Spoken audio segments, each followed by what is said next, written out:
Bəli, həqiqətən də elədir və elm bunu baxır ki, Quran çoxdan deyib, amma elm bunu yeni kəşf edir. Hələ gələcəkdə də, sözsüz qiyamətə qədər də davam edən bir möcüzəvi kitabdır ki, yenə də kəşf olunacaqdır.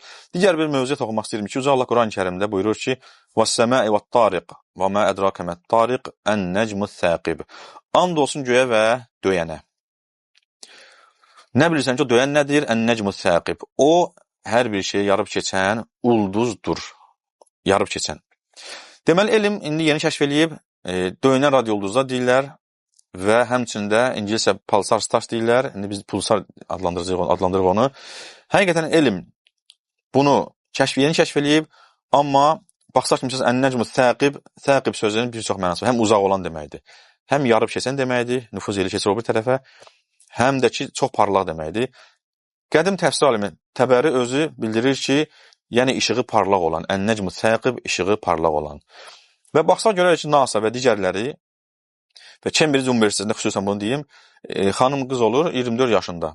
Magistratura işi ilə bağlı səmaya baxan zaman teleskopla pulsar ulduzu kəşf eləyir və bu bildirir, doğrudan da kəşf olduğu sübut olunur.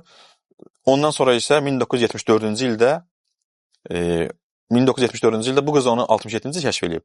Amma 1974-cü ildə Anton Hevish bu kəşfi təkmilləşdirdiyinə görə Nobel mükafatı alıb ki, mən göydə pulsar ulduzları kəşf eləmişəm. Bu pulsar ulduzlar həqiqətən də döyünür, tak səs verir. Quran ayəti dediyi kimi ki, وَالسَّمَاءِ وَالطَّارِقِ And olsun göyə və döyənə.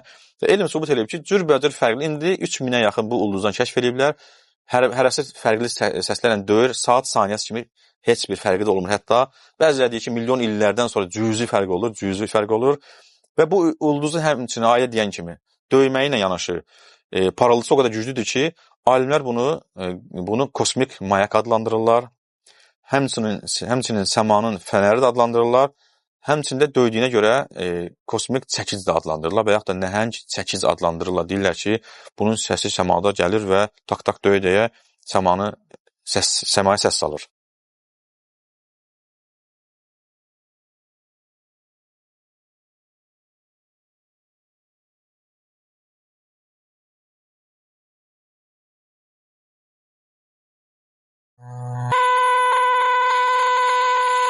Və baxsaq ki, görərək ABŞ-ın və digərlərinin Life Science saytı, hamısı digərləri bildirir ki, həqiqətən penetrating deyir bunu, yəni hər bir şey yarıb keçən bildirir. Ayə deyir ki, ən-necmu səqib, yarıb keçən ulduzdur. Və elm sübut eləyir ki, bunun səmada kiçikdir bu ulduz əslində. 20 kilometr bir şəhər boydadır. Ona baxmayaraq özündən həcmcə milyonlarla böyük ulduzların fənərindən, işığından daha çox işığı böyüdür və səmaya baxmaq üçün sanki bunun elə bir işığından səmaya baxırlar və görə bilirlər ki, bu ulduzun işığı hara gedib çıxır və bunu elm həqiqətən də yeni kəşf etmişdir. Halbuki Quran-Kərimdə Uca Allah bunu bildirir ki, and olsun göyə və döyənə, nə bilirsən ki, o döyən nədir? O, hər şey yarıb keçən bir ulduzdur.